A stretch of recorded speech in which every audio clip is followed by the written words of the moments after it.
ప్రస్తుతం ప్రతి ఒక్కరిని దంతాల సమస్య వేధిస్తుంది. దీంతో ఈ కాలంలో ప్రజల్లో నోటి పరిశుభ్రతపై అవగాహన గణనీయంగా పెరిగింది. కేవలం బ్రషింగ్ తో సరిపెట్టకుండా నోటిలో బ్యాక్టీరియా తగ్గించుకునేందుకు చాలా మంది ఇప్పుడు మౌత్ వాష్ లను రోజువారీ అలవాటుగా మార్చుకుంటున్నారు. నోటిని సరిగ్గా శుభ్రం చేయకపోతే వచ్చే దుర్వాసనతో పాటు దంతాలు బలహీనపడే అవకాశం ఉందని నిపుణులు హెచ్చరిస్తున్నారు. అందుకే తాజాగా మౌత్ వాష్ల వాడకం విపరీతంగా పెరిగింది. కానీ ప్రతి మంచి వస్తువు సరైన విధంగా వాడకపోతే దుష్పరిణామాలు కూడా ఉంటాయని నిపుణులు చెప్తున్నారు. మౌత్ వాష్ వాడకం వల్ల మొదట నోటిలో చల్లదనం, తాజాదనం అనుభూతి కలుగుతుంది. ముఖ్యంగా కార్యాలయాలు, పాఠశాలలు, పబ్లిక్ ప్రదేశాల్లో దుర్వాసన సమస్యను తగ్గించడానికి ఇది తక్షణ పరిష్కారంలా పనిచేస్తుంది.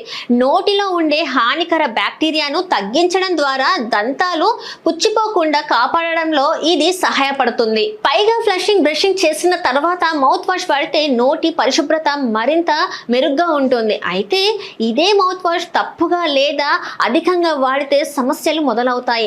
కొన్ని మౌత్ వాషులలో ఆల్కహాల్ అధికంగా ఉంటుంది. దీని వలన నోటిలో సహజమైన తేమ తగ్గుతుంది.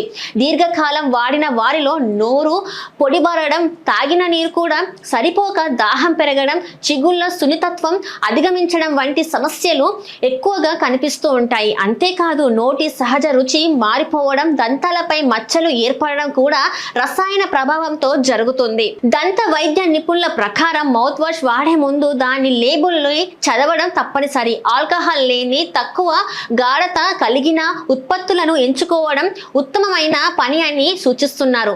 ముఖ్యంగా పిల్లలు, వృద్ధులు, చిగుళ్ళ సమస్యలు ఉన్నవారు వైద్య సలహా తీసుకోవడం చాలా ముఖ్యం. ప్రకృతి సిద్ధంగా తయారైన మౌత్ వాష్ల వైపు కూడా ప్రజలు మొగ్గు చూపుతున్నారు. నిమ్మరసం, పుదీనా, ఉప్పు నీరు వంటి సహజ పదార్థాలతో తయారైన మౌత్ వాష్ హానికర రసాయనాల సమస్య లేకుండా నోటిని శుభ్రంగా ఉంచడంలో సహాయపడుతుంది.